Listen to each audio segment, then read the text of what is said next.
Hello दोस्तों। अगर मैं आपसे ये पूछूं कि आपको किसी देश के ऊपर पूरे समय के अंत तक राज करना है तो आप कितने तरीक़ों से कर सकते हैं। सबसे पहले तो एक उपाय, आप उसकी संस्कृति को ख़त्म कर दीजिए। आप उस देश के जीवन मूल्य, उसके एजुकेशन सिस्टम्स, उसकी जो पढ़ाई के तौर तरीके हैं, उसके जो लाइफ वैल्यूज़ है, वर्क एथिक्स है, जो एजुकेशंस की पूरी सिस्टम है, उसको तहस नहस कर दीजिए। उसकी भाषा बदल दीजिए ताकि आप उसके ऊपर वैचारिक कब्जा कर लें। ऐसे में अगर ऐसा हो जाता है तो वहाँ का युवान शरीर से तो उस देश में रहता है, लेकिन दिमाग से वो गुलाम हमेशा के लिए रहता है। रहता वो भारत में, लेकिन जीता है वो अमेरिका में। ऐसा होता है क्योंकि जब आप उसके ऊपर सांस्कृतिक तौर तरीक़ों से गुलामी आजमाते तब वो दिमाग से ही गुलाम हो जाता है और वो वहाँ से कभी उभर ही नहीं पाता। अगर वो पुरानी संस्कृति वो वापस एडॉप्ट ना करे तब तक ऐसा हो सकता है। हमारी एजुकेशन सिस्टम ख़त्म करके उन्होंने अपनी एजुकेशन सिस्टम डाली और वो आज हमारी एजुकेशन सिस्टम्स अपना रहे हैं।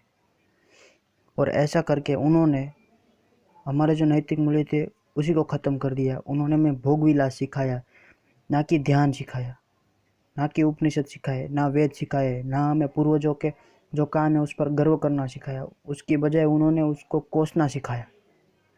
इसकी वजह से आज का एजुकेशन सिस्टम है वो सिर्फ हमारा पेट ही भर सकता है, किसी देश का विकास या किसी देश का उत्थान नहीं कर सकता। हमारे भारत में भी ऐसा ही हुआ है।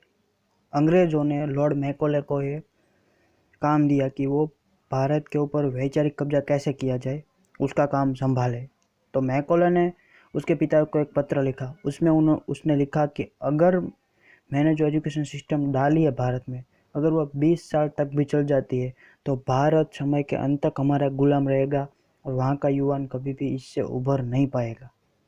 और ऐसा आप अभी देख भी सकते हैं कि इस एजुकेशन सिस्टम के कारण कितने लोग बेरोजगार हो रहे हैं।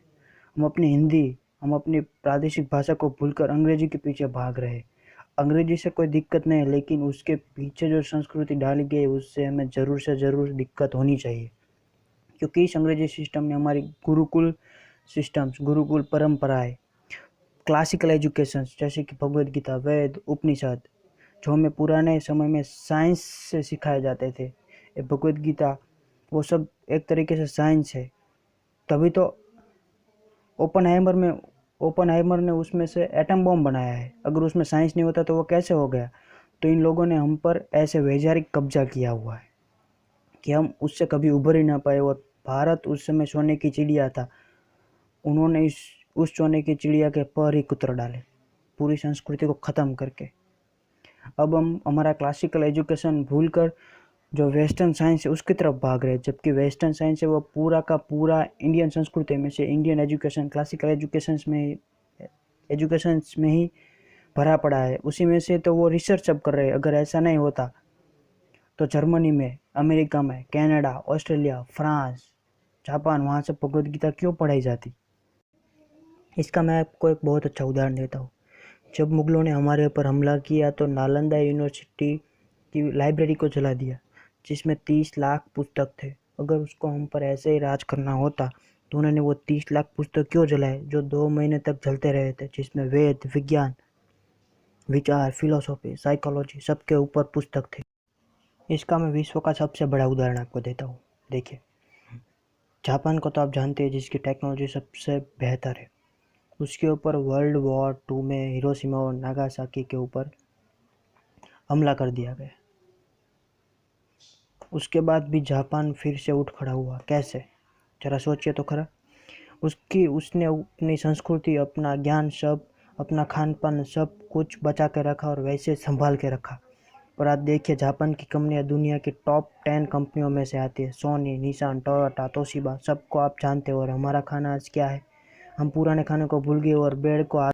तो इस चैनल के माध्यम से हमारा वही प्रयास है कि भारत की जो पुरानी संस्कृति थी, भारत का जो पुराना क्लासिकल एजुकेशन था, पुराना ज्ञान था, वो आपको सिखाया जाए, जिसमें वेद, उपनिषद, भगवद गीता, चाणक्य नीति, विदुर नीति, रामायण, महाभारत, उसमें से जीवन के लायक जितना भी कुछ है वो आपको इस चैनल के माध्यम से दिखाया जाए और हमारी पुरानी संस्कृति को एक बार फिर से उजागर किया जाए और भारत को फिर से एक बार सोने की चिड़िया विश्व स्वरूप भारत को बनाया जाए।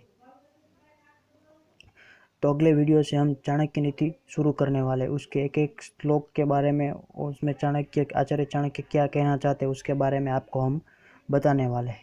तो मैं मिलता हूँ आपसे अगले वीडियो में। तो चैनल को लाइक कीजिए, शेयर कीजिए और सब्सक्राइब करना मत भूलिए।